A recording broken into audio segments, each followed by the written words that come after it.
Sabi ko na nga sana mapukaw yung mga kababayan natin sa kanilang mahimbing na pagkakatulog. Sa loob ng napakahabang panahon na ungusan na tayo ng ating mga kapatid na bansa sa Asia because of corruption, because of dynasty, political dynasty sa bansa. At dahilan dyan, marami tayong mga inept, walang kaalaman na nanunungkulan sa ating pamahalaan, paring Gabs. Inept, walang alam sa pamamahala.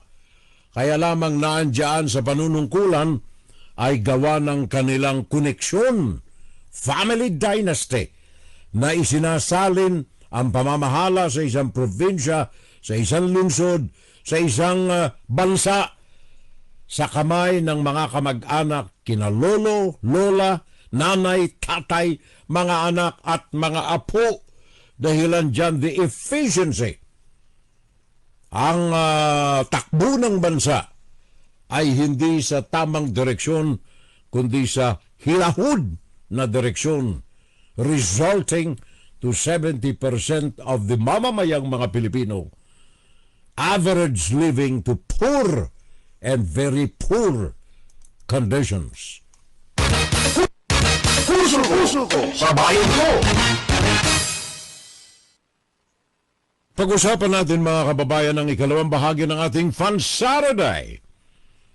Mga nasa Democratic Party, nasa war mode sa mga sandaling ito, at mga otoridad ng Pilipinas umiiyak.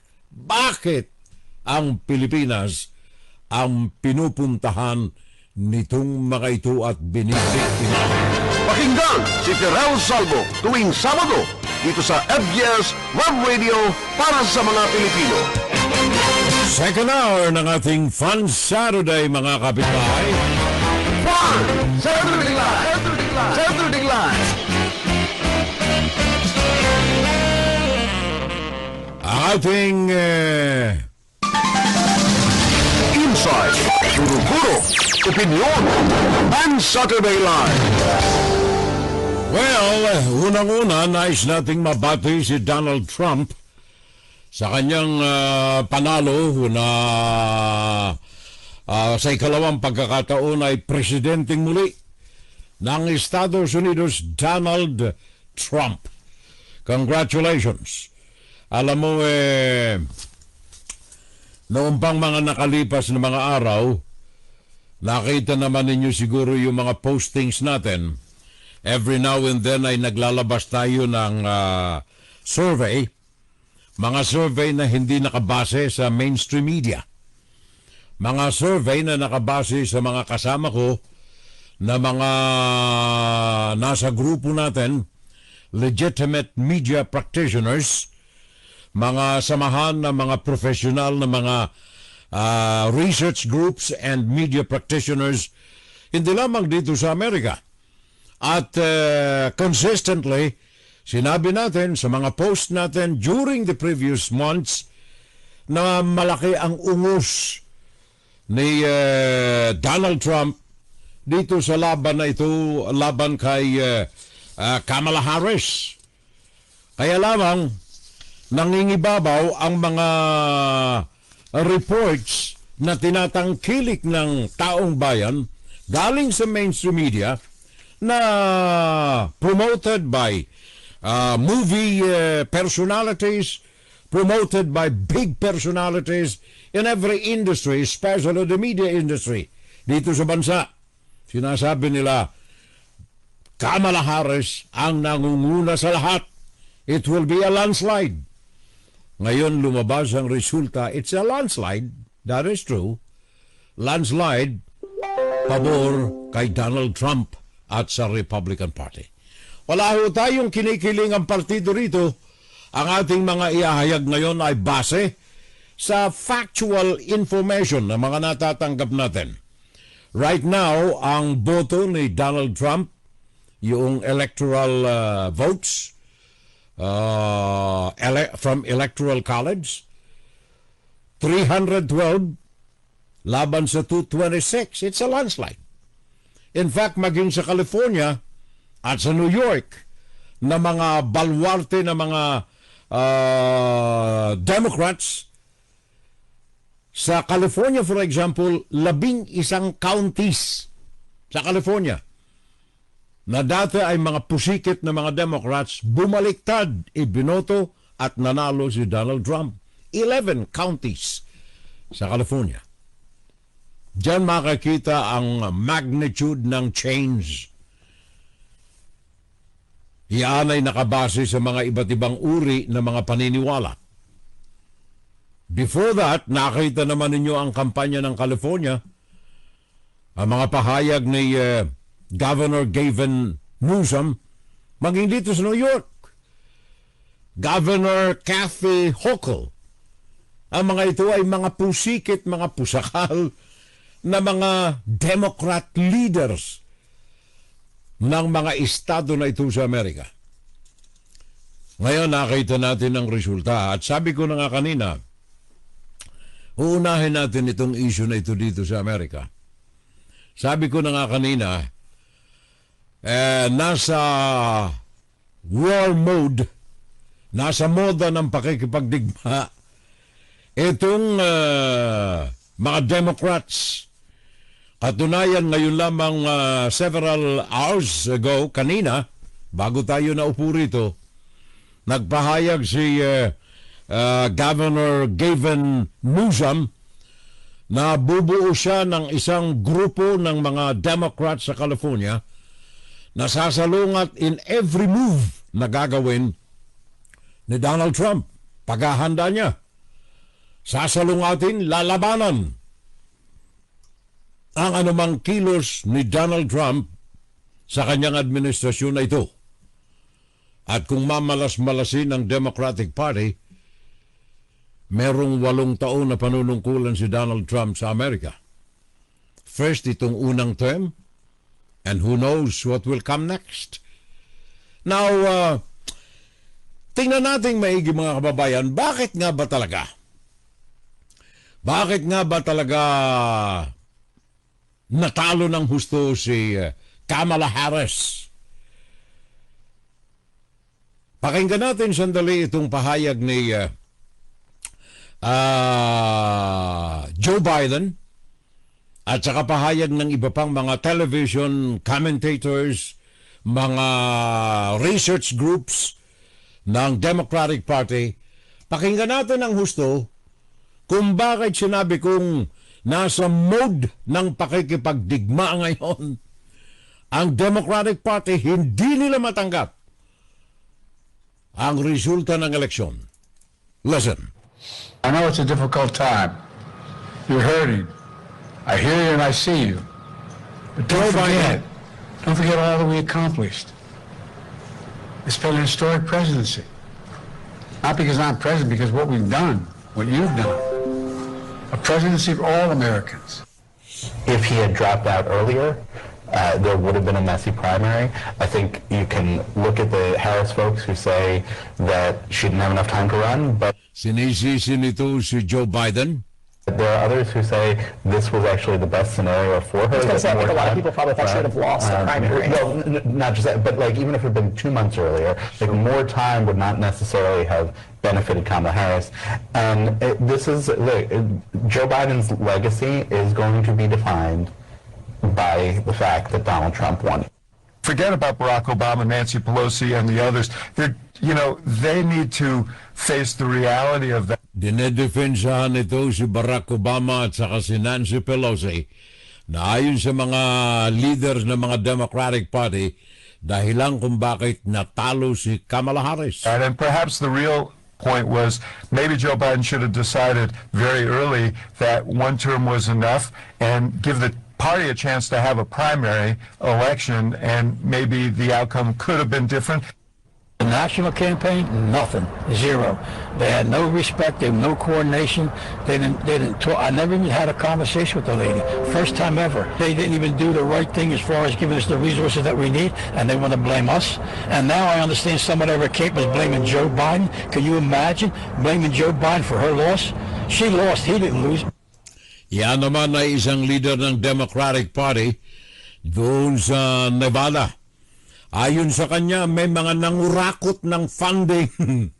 May mga nangurakot ng funding kaya hindi umabot. At hindi naging mobilisado ang dapat immobilize na mga leader ng Democratic Party. The next time that some son of a on MSNBC or the Democratic Party tells you, oh no, be a good boy and girl, be civil, and vote for Democratic leaders, they know what they're doing. Those are the same liars that told you that Joe Biden was totally fine. Ayan naman ay sample natin ng mga commentator sa television, mga commentator sa radyo, na binabanata nila ang kanilang kapwa mga commentators, kapwa mga analysts, kapwa mga research organizations na gumagamit ng media.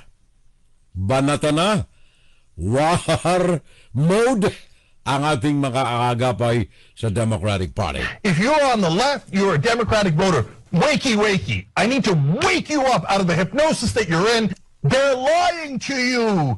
Why do you think they keep losing? Do you think they keep telling you how smart they are and how they're going to deliver you victories? And all they ever do is deliver loss after loss after loss.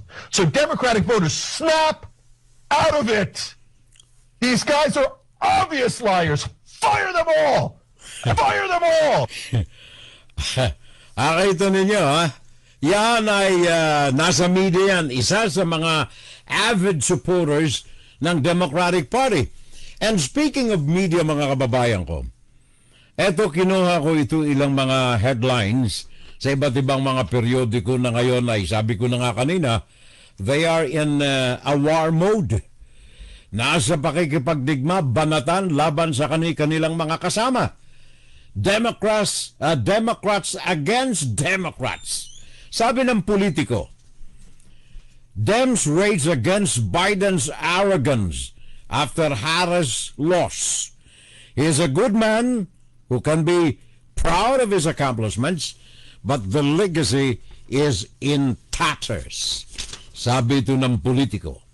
Sabi ng NBC News, ito mga kinuha ko mga banners ito mga headline na mga periodiko namin dito sa Amerika.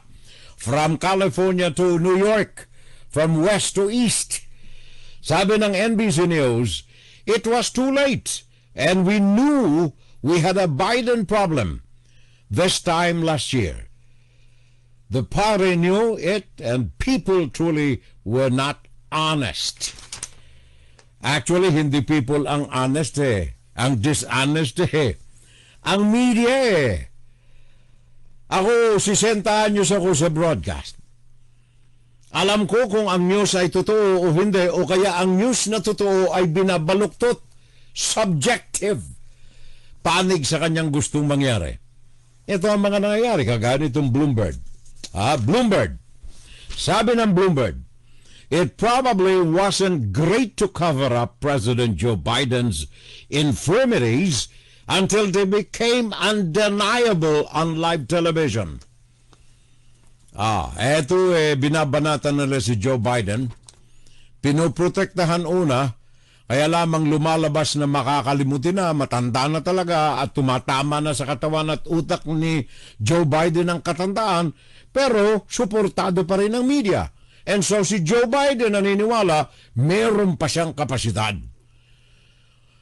Kaya sa pamimilit lamang ni Nancy Pelosi at saka ni Barack Obama in the last minute of the race, isinuko yung pwesto kay Kamala Harris, at yun ang punto ng maraming mga Democrats. Democrats rage against Biden's arrogance after Harris loss. Joe Biden uli ang may kasalanan. Sabi dito ng politiko, he should have not run. This is no time to pull punches or be concerned about anyone's feeling. He, meaning to say Joe Biden, and his staff have done an enormous amount of damage to this country. So lahat ngayong kasalanan ni Joe Biden ayon sa politiko. New York Times, ito maganda.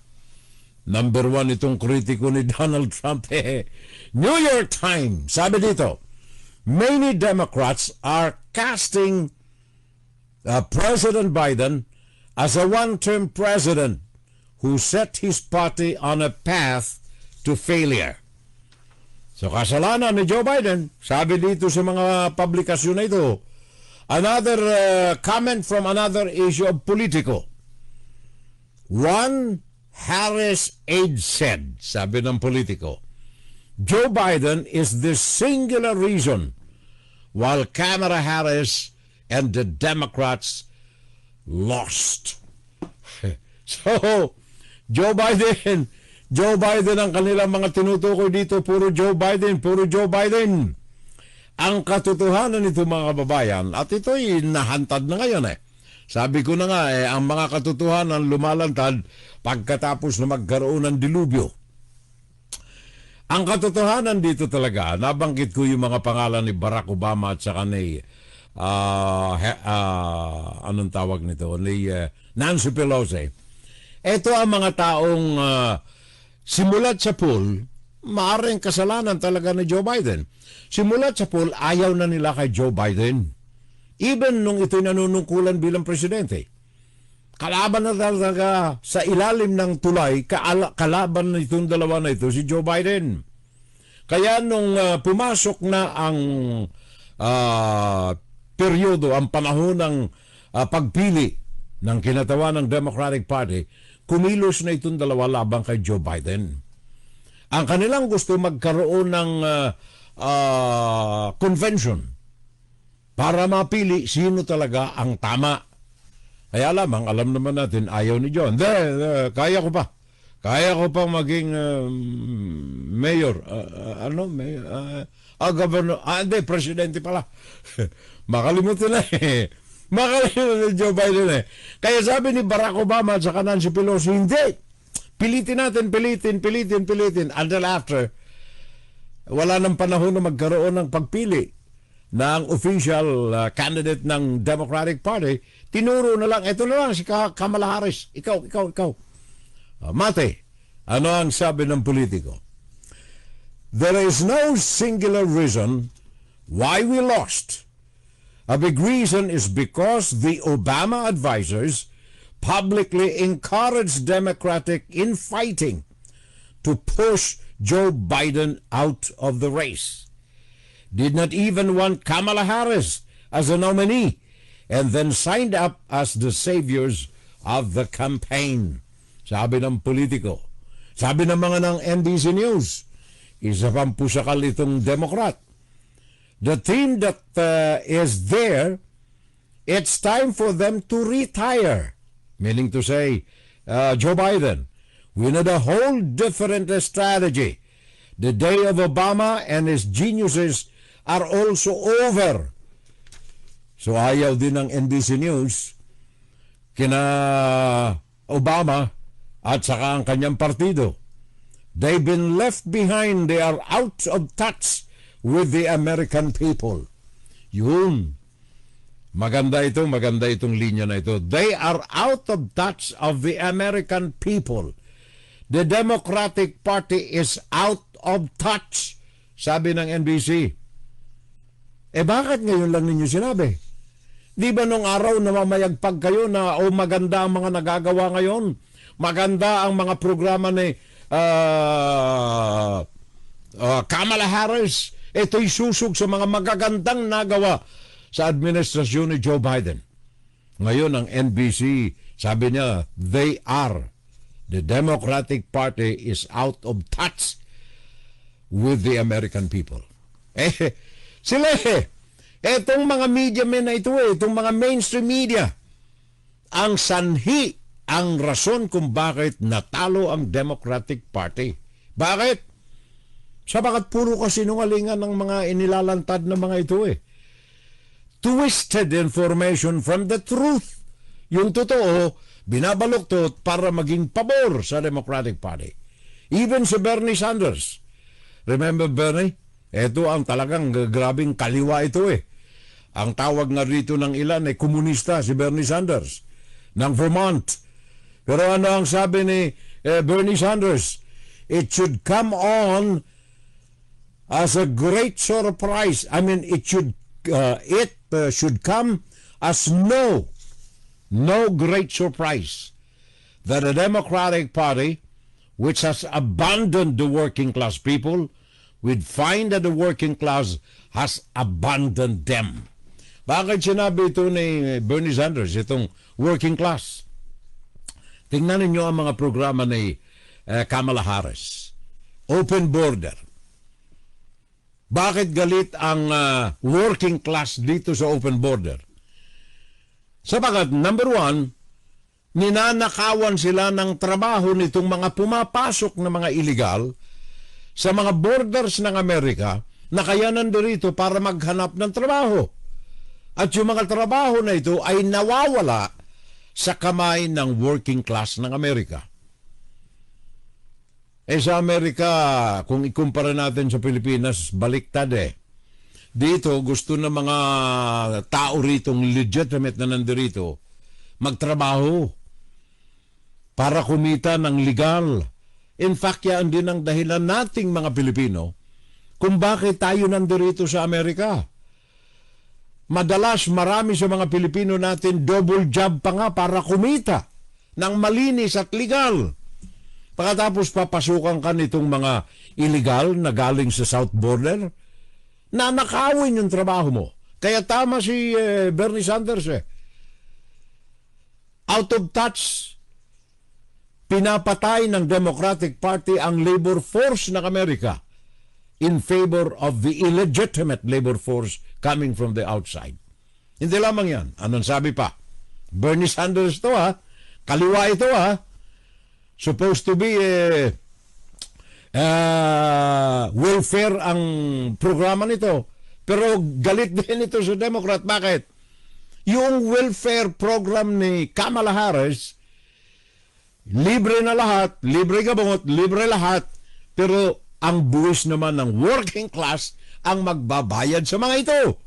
Sa madali sabi, yung ililibre doon sa mga nagaantay na subuan sa bebeg, ang pangsubo rito ay pera ng working class. Taxes, buwis. Dalawa sa mga kadahilanan, economy and then illegal open border sa bansa. Dalawa lamang, marami pa. In fact, sabi ni Newt Gingrich, bibilis-bilisan natin ito sa unang bahagi. Sabi nga ni Newt Gingrich, pakinggan ninyo ito. Sabi ni Newt Gingrich, ito political analyst at saka magaling sa larangan ng politika. Newt Gingrich, dating Speaker of the House at saka backer ito ng Republican. Sa kanyang pananaw, ang ikinatalo ng Democratic Party ay marami. Psychological problem, meaning to say, yung kandidato mismo ay may questionabling kakayahan. Out of touch sa tunay na damdamin ng taong bayan. Sabi nga ni Bernie Sanders out of touch. May problema sa psychology ang leader na tumatakbo bilang presidente ng Democratic Party. Wala sa kanilang tunay na katinungan. In fact, may dagdag ko kung walang teleprompter at walang script na binabasa, very obvious naman ito sa mga interviews sa television. Pag walang script sasanghut-sanghut si Kamala Harris Out of touch, walang laman, hindi alam kung ano ang dapat sagot. Maraming mga makakaliwa na idea ang dala ng programa ni Kamala Harris. Makakaliwa, especially sa education. Tingnan ninyo ang mga balak niya. Well, of course, useless na pag-usapan ito sapagkat talo na ito Dinadisect lamang natin kung bakit natalo itong si Kamala Harris. Pakinggan natin na lamang si Newt Gingrich. Let's see. Well, look, I think they have an enormous psychological problem the base of the party believes in things that are crazy, as seen by most Americans. We've been doing polling since 2018. You find, for example, 80% of the country thinks parents ought to be allowed to know what's going on in their child's classroom. Well, the hard left doesn't believe that. I could take you through issue after issue. So here's the challenge. The core activists of their party believe in a whole set of things which about 60 to 80% of American people repudiate or against. Meanwhile, the things that they try to implement, the kind of economic policies, etc., don't work.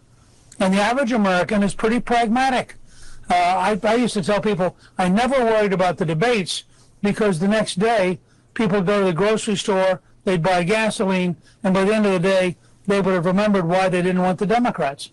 So you have to give Trump a lot of credit. This is an extraordinary victory on a very broad front.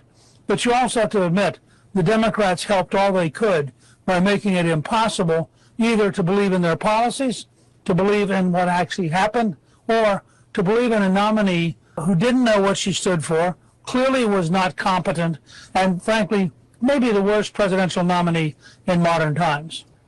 I think that Nancy Pelosi and Barack Obama basically bludgeoned Biden to a point and manipulated other people like George Clooney into bludgeoning Biden to a point where he got out. That was their judgment. Now, it was totally anti-democracy. Remember, after all these lectures about democracy, Kamala Harris did not meet a single delegate, did not get a single vote, had no legitimacy, but she was imposed by the Pelosi-Obama bosses. Now, here's the challenge for them. One, they failed, period. And two, when I watch Joe Biden smiling, I'll tell you my personal belief. Remember the big rally in front of the White House? Yeah. I mean, I think this is so unbelievably despicable. She had 70,000 people in front of the White House. Joe's in the White House behind her. She doesn't invite him down. She doesn't give him any sense of dignity. And guess what? Halfway through her rally, he calls all of the Trump people garbage. Now, do you think, as a guy who's been in politics since 1972, that Joe may have known that would trump her, that would ruin her entire night? And do you think he probably felt kind of good? You don't invite me, baby?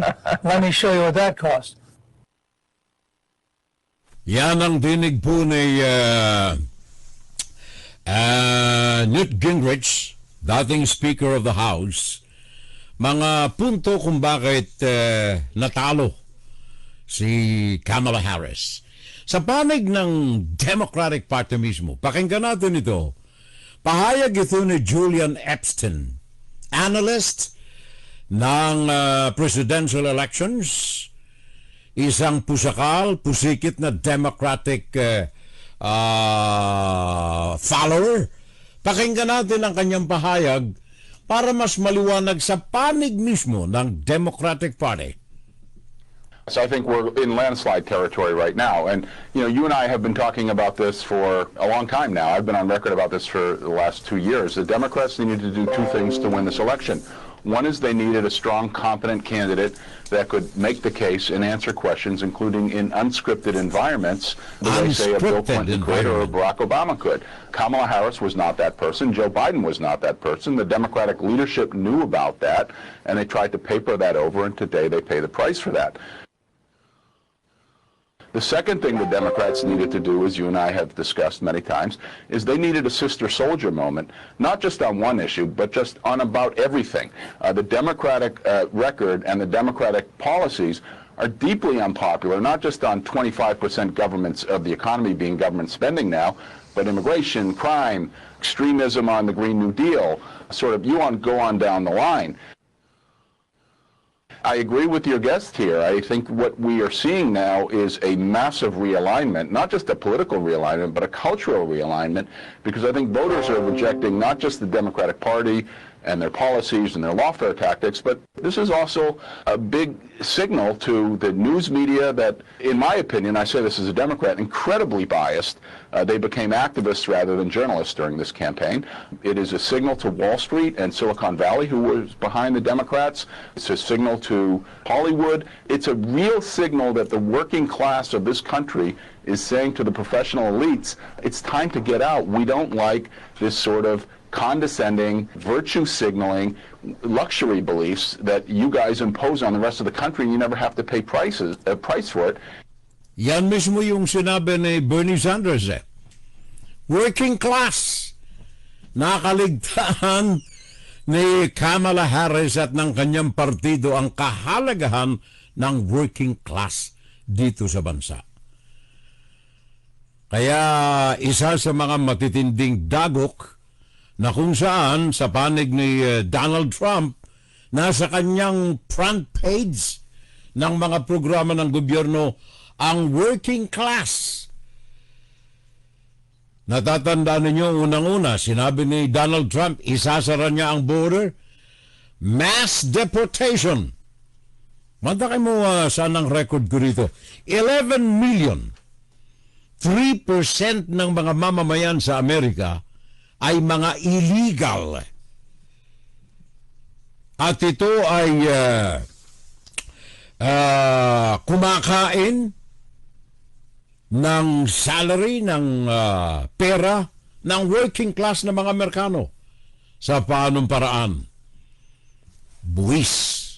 Habang ang mga working class kinakaltasan ng buwis, etong mga illegal, nasa welfare ang mga ito eh. Karamihan dyan may dole-outs galing sa gobyerno na programa ni Kamala Harris. Taasan ang buwis ng working class, yung mga manufacturers, yung mga milyonaryo na nagbibigay ng trabaho sa working class, tagtarin natin ang buwis. Programa ni Kamala Harris. Pagkatapos, ito ngayon, open border. Immigration being the perfect example. So I think the Democrats really played this thing wrong for the exact reasons that you and I have been discussing now for about a year and a half. I think it was very destructive in terms of our national security, and it was also because of the economy. There's so much data out there that shows that immigration is wage theft. And when I talk about luxury beliefs, immigration is very good for the elites because they can build cheaper houses and have people clean those houses. But it robs middle-class people not just of jobs, but of wages because it pushes wages down. Alam ninyo sa California lamang, as an example, no? Sa California, tayo mga Pilipino, number 1 ang populasyon ng mga Pilipino nasa California. Bakit? Number 1, ang klima sa California pareho sa atin sa Pilipinas. Ikalawa, nandoon ang mga trabahong akala ng mga Pilipino ay madaling makuha. Kaya nandoon tayo. The great majority of the Filipinos in mainland America nasa California. Well, another reason there yung welfare. Pero basically, trabaho, working class. At ito ang hinuhut-hutan at maging sa plano ng programa ni Kamala Harris, ito ang huhut-hutan ng pambayad sa welfare na kanyang programa rin. Sa magitan ng open border, alam ba ninyo kung magkakanong kinakain ng mga illegal sa bansa na galing sa welfare na ipinagkakaloob ng gobyerno? Kumakain sila ng almost 100 billion for every 1 million. 100 billion for every 100 million na illegal na pinakakain sa magitan ng welfare, pinapabahay sa magitan ng welfare, binibigyan ng kung ano-anong libreng pag-aaral sa welfare ng gobyerno. Joe Biden, Kamala Harris. Saan galing ang 100 billion na ito for every 1 million illegals? Sa pera ng working class. At ito ay hindi binabanggit sa mainstream media sabagat kakutsaba sila ng Democratic Party. Kaya ngayon, lumantad ang katotohanan. Working class pa rin ang This is the kailangan. kind of thing that I think a lot of middle-class voters really object to. One of the big differences between the Democrats and the Republicans is the Democrats really believed that they could buy votes by expanding the welfare state. New entitlements on housing, new entitlements, forgive student loans, new entitlements for small businesses. Just keep piling on the public debt.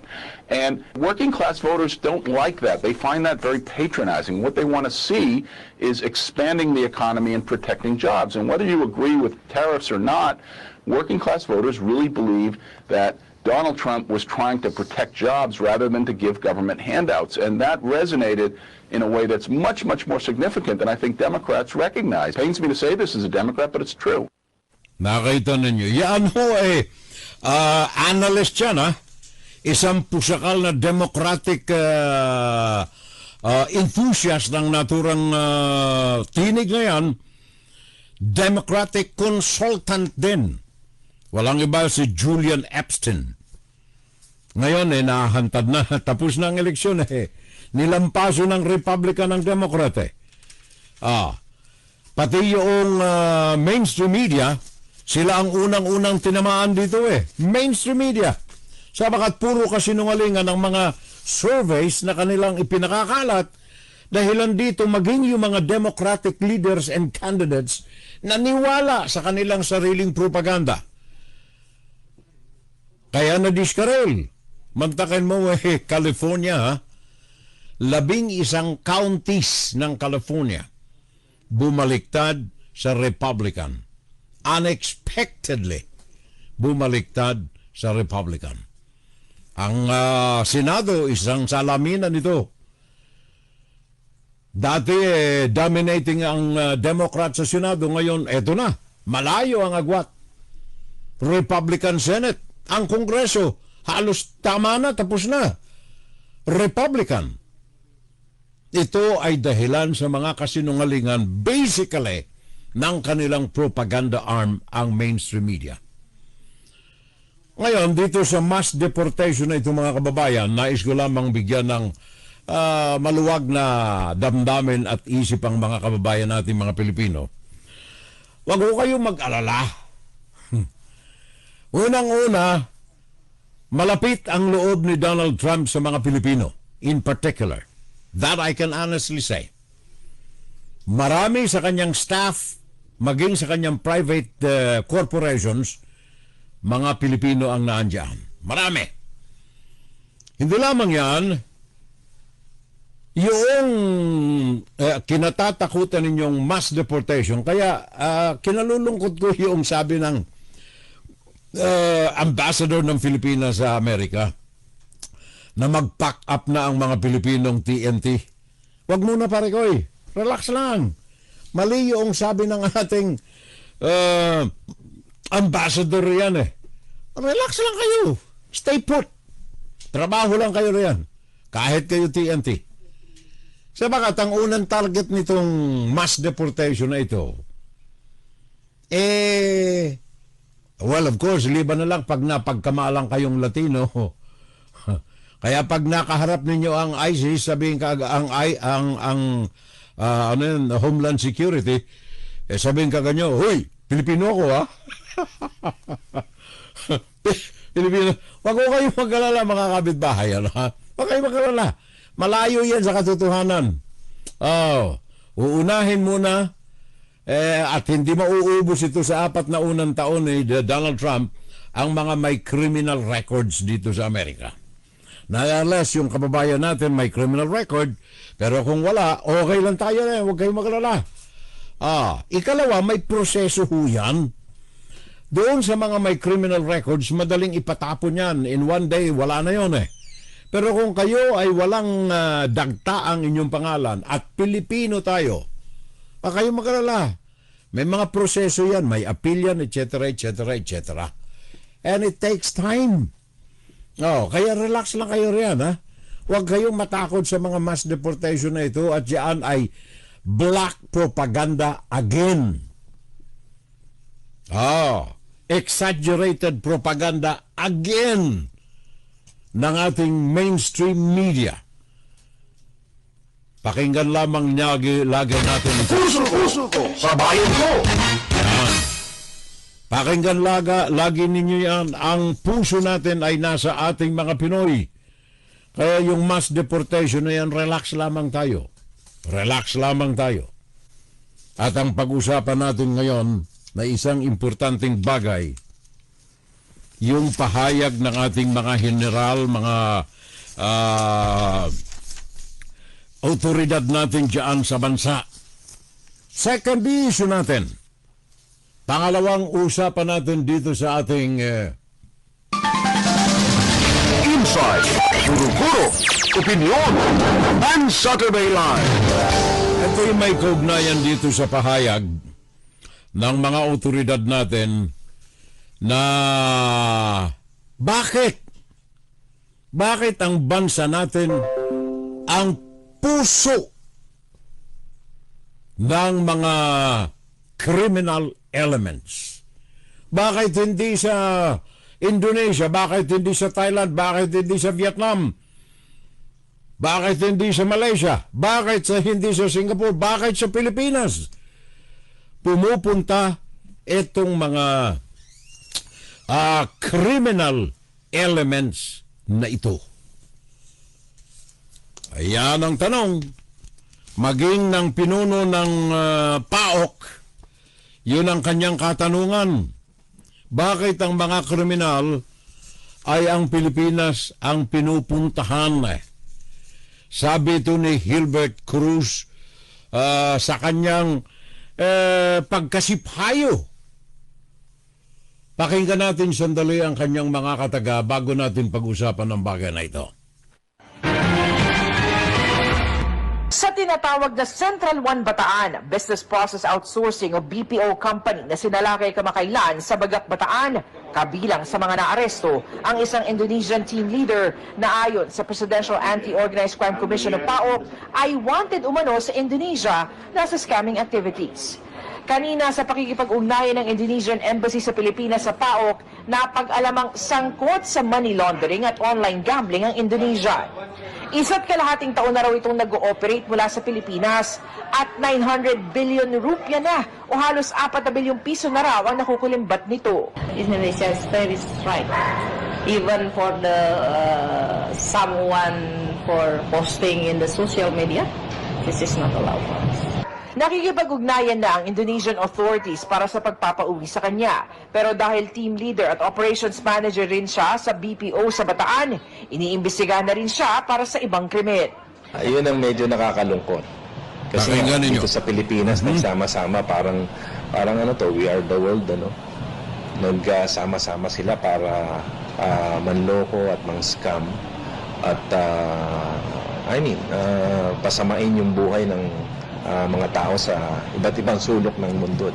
Samantala, sumalang na sa immigration inquest ang mahigit 40 iba pang mga dayuhang nahuli sa Central One Bataan.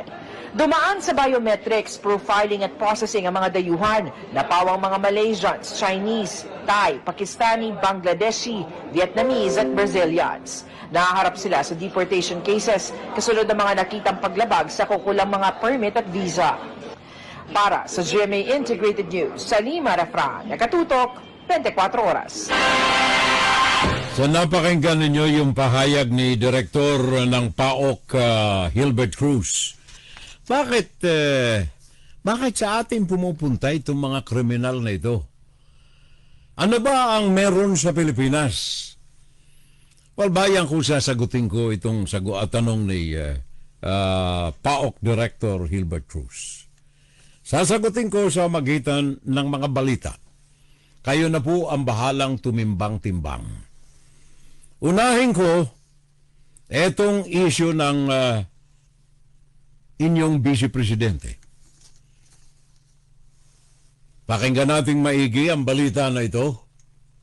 At bakit ito ang isa sa mga dahilan kung bakit ang mga kriminal ay naandyan sa Pilipinas. Wala na namang kinatawa ng OVP na dumalo sa pagdinig para sagutin ang ganitong tanong ng mga kongresista. Sa position paper na ipinadala sa komite, sinabi ng 7 opisyal ng OVP na hindi maaaring sundin ang sabina dahil huli na nila itong natanggap at ang petsa ng pagdinig na nakasaad ay October 28. na nakansela dahil sa bagyo. Muling padadalhan ng sabina ng komite ang 7 para dumalo sa susunod na pagdinig. Hindi rin nakakatuwa na makita na 4 na beses nang inimbitahan to. Pang-4 na kayong hindi naka-attend. Huwag nyo naman kaming hahamunin ang committee ito na mag-issue na kami ng contempt order sa inyo. Sana mag-attend na kayo. Ngayon pong inibitahan kayo ng pang-5 beses. Pero Lunes pa lang ng gabi, umalis na ng bansa si Attorney Zulaika Lopez, Chief of Staff ni Vice President Duterte, papuntang Los Angeles, California, USA, ayon sa impormasyong isinumite ng Bureau of Immigration sa Committee Secretary. Hindi na rin bahagi ng OVP ang dating tagapagsalita nitong si Attorney Michael Powa. Sabi ni Powa, mutual decision nila ni Duterte na tapusin ng mas maaga ang kontrata niya bago pa ang naunang pagdinig ng komite noong October 17. Yan ang unang balita, ang sangkot dyan Office of the Vice President. Ayaw pumunta sa hearing ng Quadcom ang Vice Presidente, pati na ang kanyang mga tauhan pinagbawalan na pumunta sa Quadcom. Yung kanyang second in rank sa kanyang tanggapan, umalis na. Nandirito sa Amerika ngayon naglalamyerda. And then pakinggan natin itong sunod na balita. Office of the Vice President pa rin. Yes, Mr. Chair. May pagkakahawig umano ang penmanship at tila pareho rin ang panulat na ginamit kahit magkakaiba ang pangalan sa ilang acknowledgement receipts na isinumite ng Office of the Vice President sa Commission on Audit para sa liquidation ng confidential expenses nito noong 2023. Ito ang napansin ni Antipolo City 2nd District Representative Romeo Acop sa pagdinig kanina ng House Committee on Good Government and Public Accountability kaugnay ng confidential expenses ng mga opisinang hinawakan ni Vice President Sara Duterte. The names and signatures of different persons appear to be written with the same pen with a distinct ink on different dates. This is highly irregular. It's the same ink used by ASEC Lemuel Ortonio, the Assistant Chief of Staff of the Office of the Vice President. Tama? Mukha pong pareho, Mr. Chair. May mga resibo ring walang petsa o kaya ay walang pirma, sabi ni Zambales 1st District Representative Jefferson Conghon. 158 na acknowledgement receipts naman ang nakita ni One Rider Party List Representative Roch Gutierrez na may petsang 2023 pero ginamit umano para ipaliwanag ang confidential expenses ng OVP noong 2022. Pero katwiran ng OVP sa COA, They said they have inadvertently contained clerical or typographical errors indicating 2023 instead of 2022. Considering the nature of confidential activities which are usually conducted discreetly and completed within a short period of time, and in addition to the lack of attention to details of personnel attending to voluminous papers from several individuals, some data and acknowledgement receipts submitted as proof of transactions may have been missed. More likely, this was the same mistake committed by perhaps a few persons, which raises the question, are these acknowledgement receipts spurious? Are they bogus? Are they false? Vivian Gulia, ABS-CBN News. Ayaw mag-attend. Bakit? Mabubuking sa mga fabricated na mga acknowledgement receipts. Sa madalit sabi, mga bogus. Mga palsipikado ang supporting documentations. Para saan ang mga dokumentong ito, mga kababayan? 612,500,000 na kung saan ginamit ng tanggapan ng Vice Presidente, hindi natin alam. Yun ang iniiwasan na matuklasan ng Quadcom, kaya ang inyong Vice Presidente pinagbawal ang pagdalo sa hearing ng Quadcom maging ng kanyang mga opisyal. Ma'am, meron po akong isang tanong. Nakakatanggap po ba kayo ng envelope kay ASEC Paharta? Yung totoo po, ma'am. Remember, you are under oath. Aside from your allowance, from your regular budget, nakakatanggap po ba kayo ng envelope just like Yusek Mercado and Director Osias from ASEC Paharda? Yes, sir. Magkakano? Minimal amount lang po. Which is, how much po? It's not even, Ayaw pang sagutin, magkano po? It's 25,000. 25,000. A month. A month. How a many month, times a po? month. If you could recall.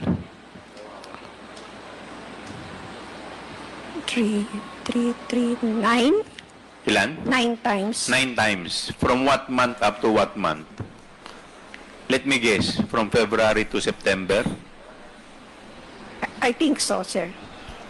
Those 9 envelopes you received is a form of pressure on your part or on the part of the same person that asked you to sign, Ms. Catalan. Am I right? Yes or no? Sagot. Maybe, Your Honor. No, it's not maybe. It's yes, isn't it? Sagot. Am I right? Maybe. Maybe, Your Honor. Thing is this, you received an envelope 9 times. Am I right? Yes, Your Honor. Is that not a form of pressure? Maybe. Did you sign a voucher for it? No. No, Your Honor. See? Yung pagbigay ng allowance sa'yo is actually subtle bribery. Fabricated acknowledgement receipts, panunuhol sa kanyang mga nakatataas na mga executives sa Department of Education, from 50,000, ito 25,000, the other one is 50,000, and some are millions. Department of Education. Malversation of fund. Pakinggan natin si Congresswoman Luistro. Tingnan natin, ano nga ba ang mga kaso nito? In conclusion, I wish to believe that the confidential fund of the Department of Education was not properly recorded at its best, or misspent or misappropriated at its worst. That there is a prima facie case of malversation, and in addition, an apparent case of breach of public trust. For us to be able to know whether there is malversation, 4 elements must be present. Number 1, there must be a public official. 2, he is the custodian of fund. 3, the fund must be for public purpose. And 4th, the public official took, appropriated, misappropriated, or consented, or through abandonment or negligence, permitted another person to take them. For the information of the public, ang malversation po can be done intentionally. We call it dolo, which is with criminal intent. And it can be done as well by negligence. We call it culpa, or by negligence. In other words, with or without criminal intent. If the 4 elements are present, which I believe they are present, there's a prima facie case of malversation. With respect to the breach of public trust, this is the violation of public's confidence in a public officer's ability to serve with integrity, impartiality, and in accordance with law. Public trust is mandated by no less than the fundamental law of the land. That is the Philippine Constitution. Yan ang tinig ni Congresswoman Luistro. Merong matibay na batayan ng malversation of public fund ng tanggapan ng Vice Presidente, ng tanggapan ng Department of Education. 612,500,000 sa tanggapan ng DepEd. 125 million sa tanggapan ng Department of Education and Culture.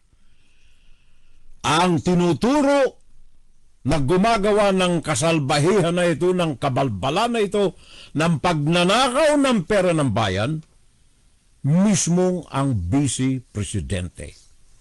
Kaya, kung ikaw ay kriminal, tinitingnan mo ngayon yung mga pwede mong gawing hub.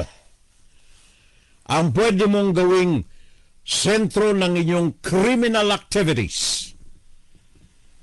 Pogo, gambling, mga cybercrimes, etc., etc., etc. Tiningnan mo ngayon,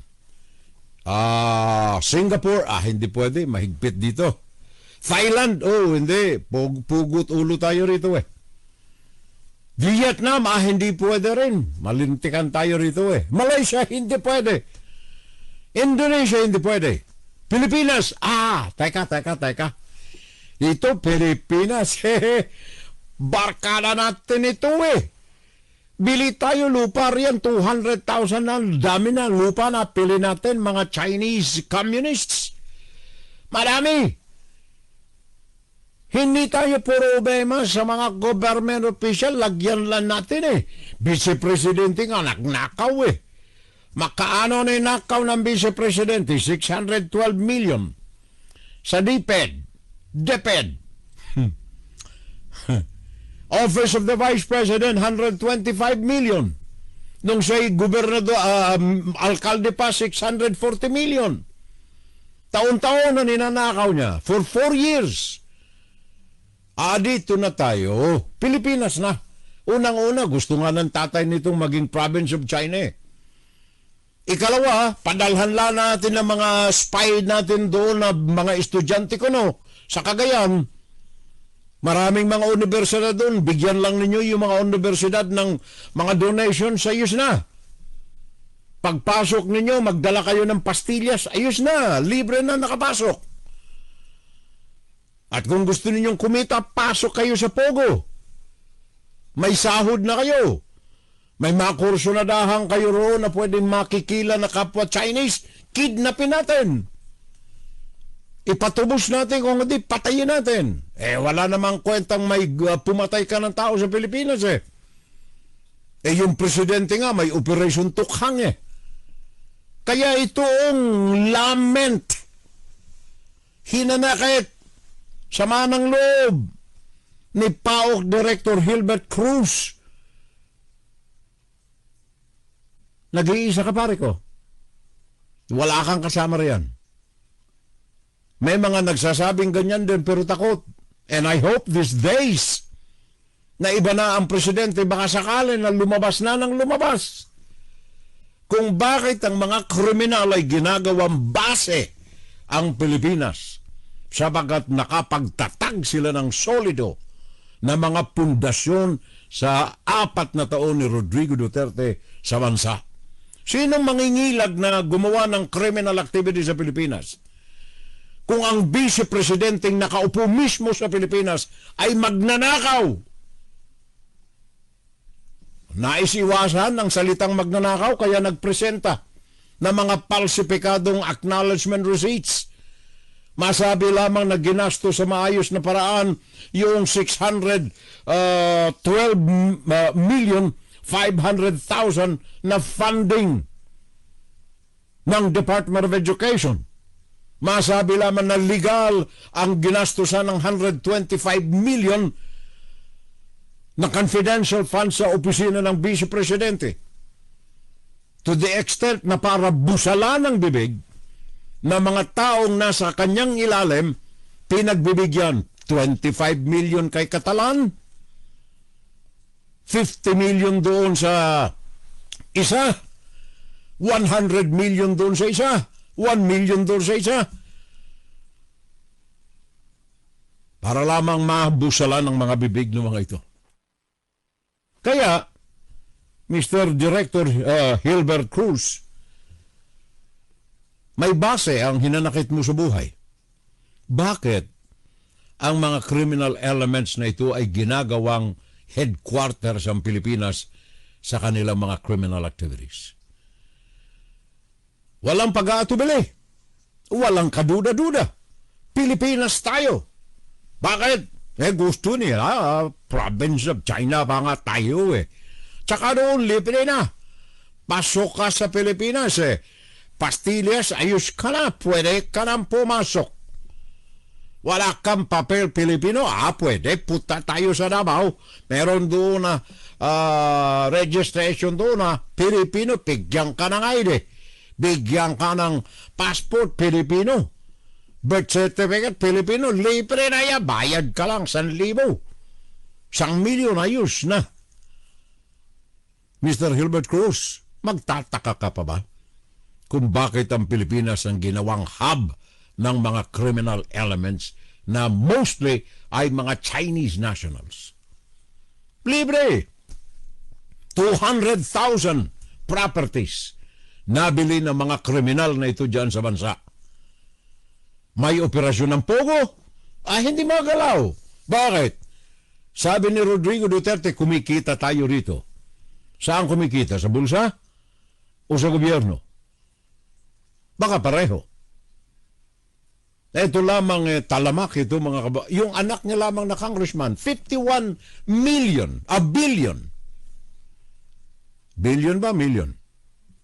Congressional allowance. Congressional fund.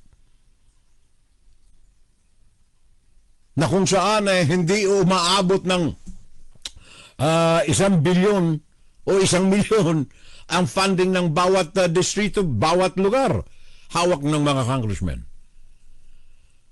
Magtataka pa ba, Mr. Director Gilbert Cruz, kung bakit nasisipayo ka na ang mga criminal elements ay sa Pilipinas nagkakadagsaan?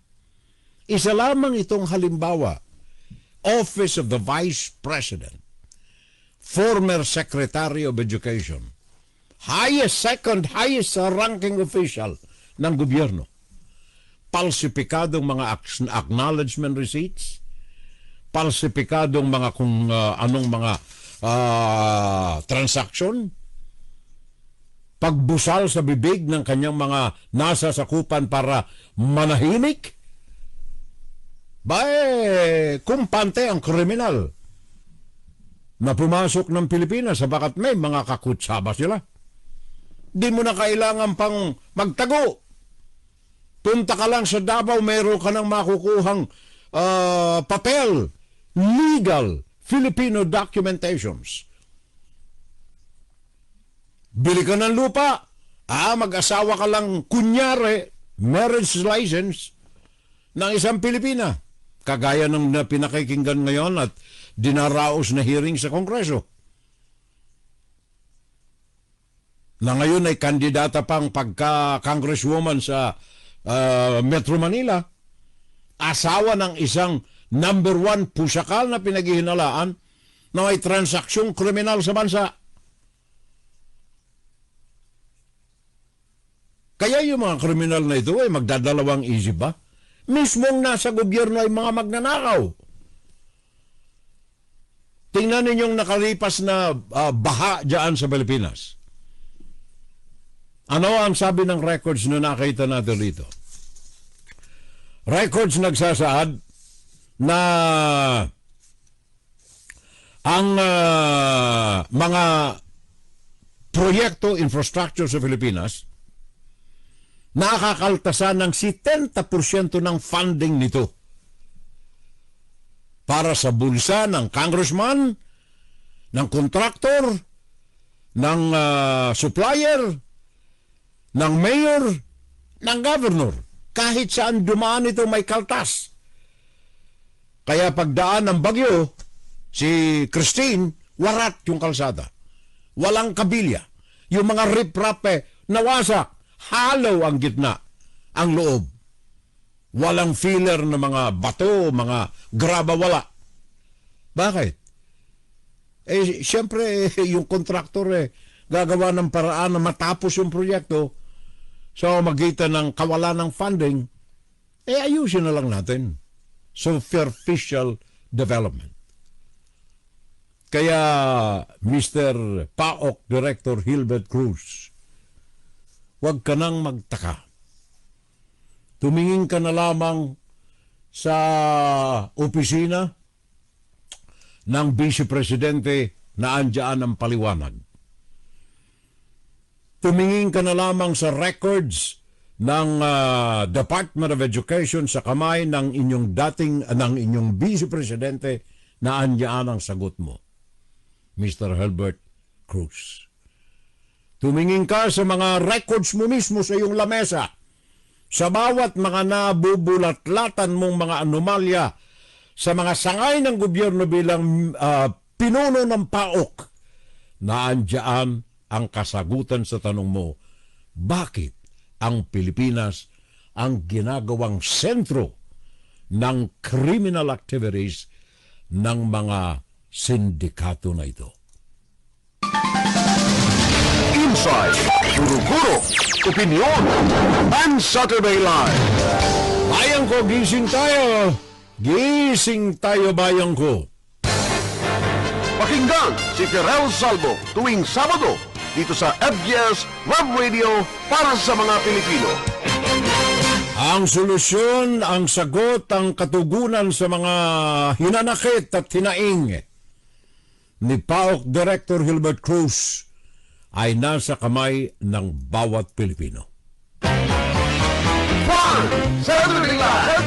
Saturday Live! Kung kayo ay may pagmamahal sa inyong bayan, Puso ko!